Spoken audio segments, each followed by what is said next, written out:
सुप्रभात बच्चों, इस विद्या में आपका स्वागत है।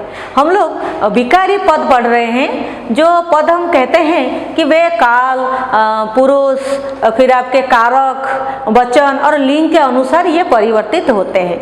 जो विकारी पद में हम लोगों ने जो संज्ञा पढ़ा था, वो संज्ञा किन कारणों से वो परिवर्तित होता है? वो 3 कारण से परिवर्तित होता है। एक आपका लिंग, दूसरा आपका वचन, तीसरा आपका कारक।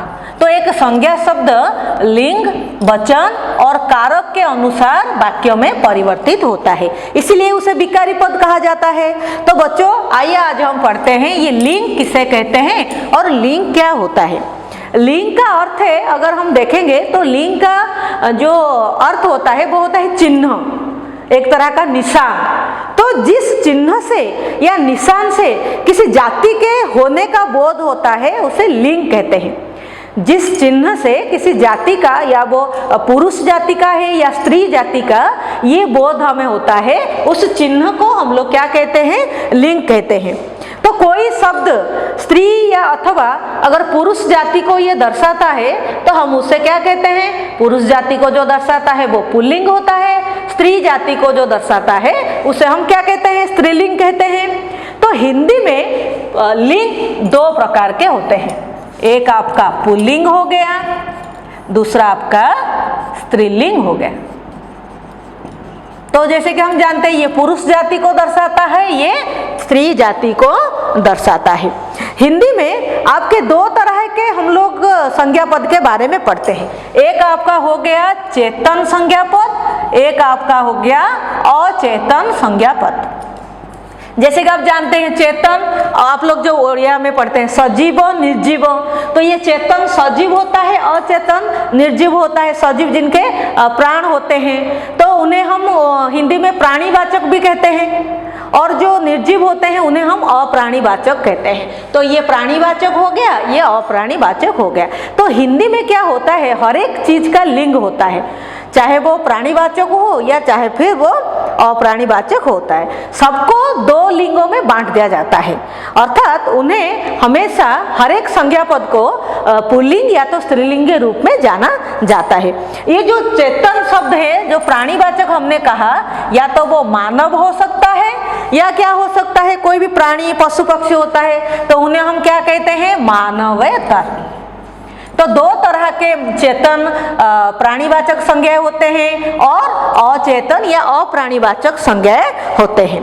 तो जो मानव वर्ग के जो शब्द हो गए, जो आपके संज्ञा हो गए, उनके तो लिंग हम आसानी से पहचान पाएंगे। जो प्राणी उनके लिंग हम आसानी से इसलिए पहचान पाते हैं, जो स्त्री जाति है उनका स्त्रीलिंग है, जो पुरुष जाति है वे पुल्लिंग के हैं। जैसे पुल्लिंग आपका पुरुष, धोबी, बाप, बेटा, नाना, फूफा, नेता, दाता, ये सारे जो शब्द है हम सुनते ही बता सकते हैं ये कौन से लिंग में है।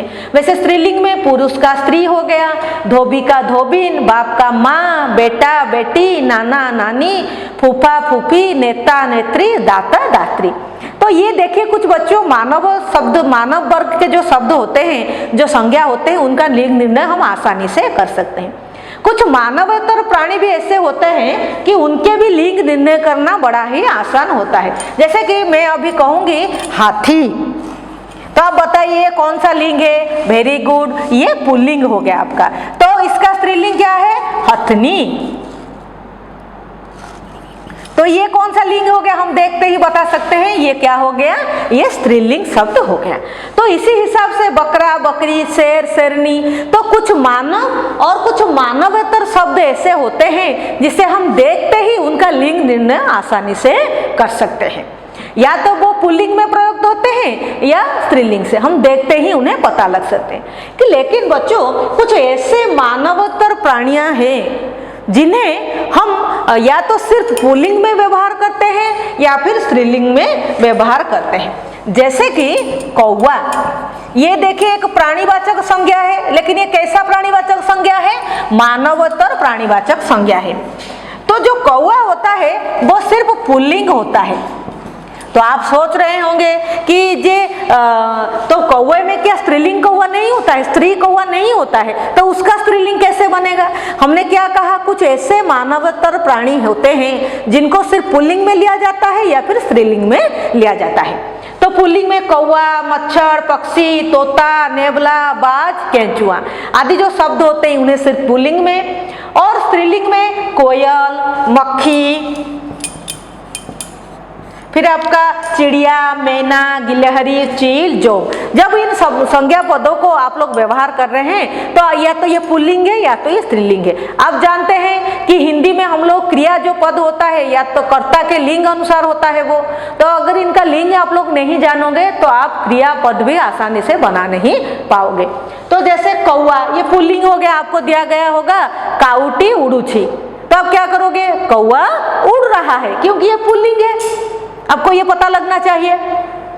वैसे कोयली गीतो गाउची, तो आप क्या कहेंगे, कोयल गीत गा रहा है या गा रही है, गा रही है क्योंकि ये स्त्रीलिंग है। तो बच्चों फिर इन शब्दों का स्त्रीलिंग कैसे बनता है? इनका स्त्रीलिंग नर कौवा, मादा कौवा, नर कोयल, मादा कोयल, नर गिलहरी, मादा गिलहरी, ऐसे हम लोग इसे बनाते हैं। तो बच्चों देखिए, अगर हिंदी में क्रिया कर्ता के अनुसार ही अनुरूप ये होता है तो हमें हर एक संज्ञा पद का लिंग जानना बहुत ही जरूरी होता है।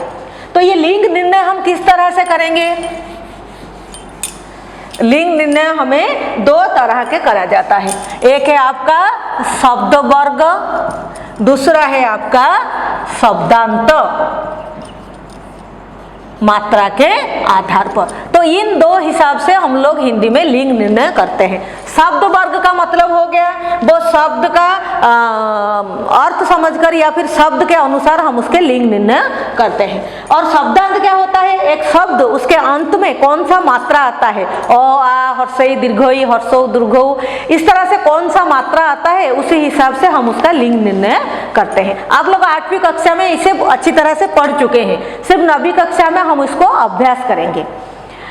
तो पहले हम लोग पुल्लिंग के बारे में पढ़ते हैं।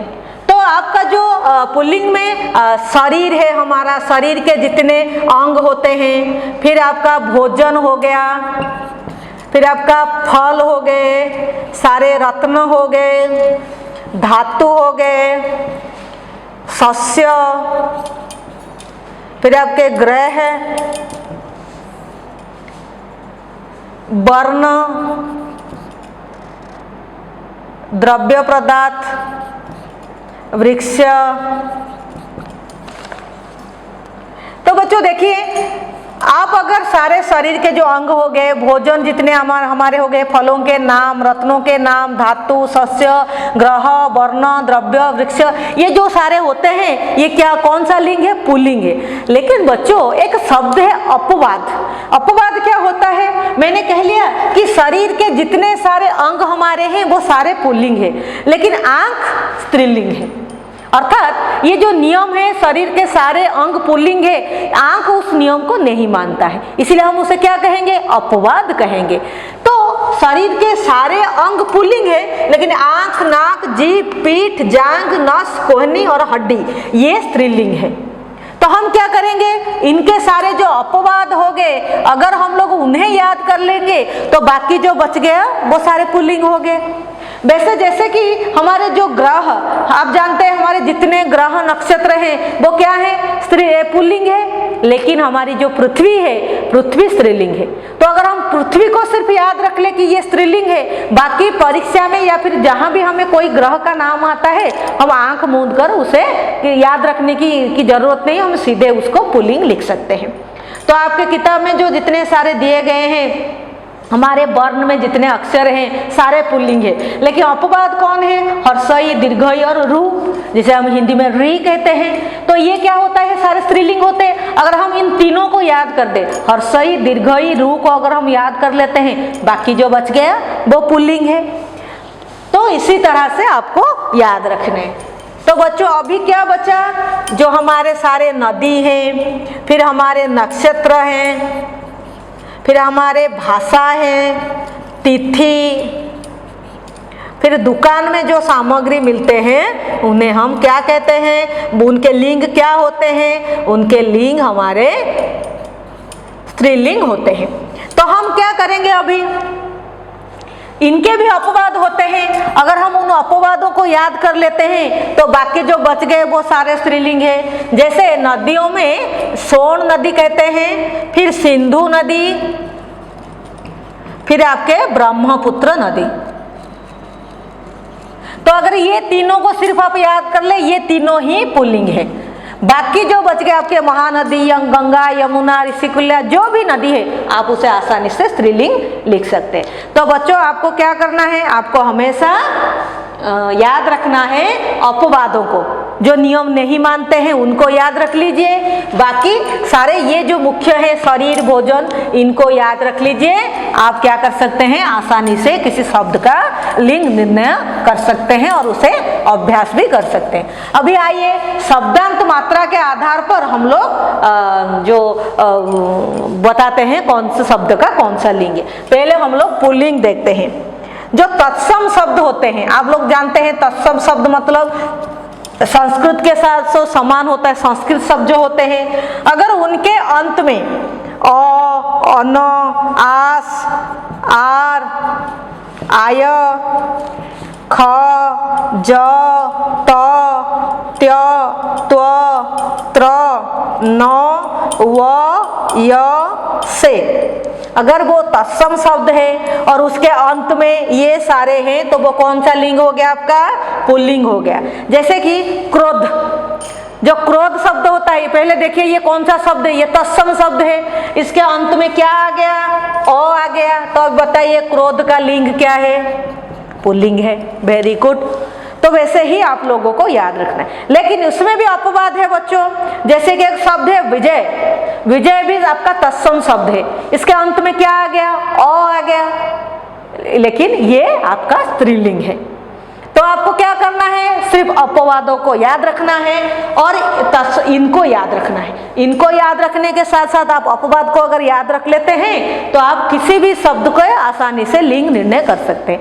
आपको करना क्या है बच्चों, आपके गद्य और पद्य में जितने तत्सम शब्द हैं उनको निकालिए, आप उनको लिंग निर्णय करते जाइए। देखिए आपको इतना अभ्यास हो जाएगा कि आप शब्द को देखते ही उसका लिंग बता सकते हैं।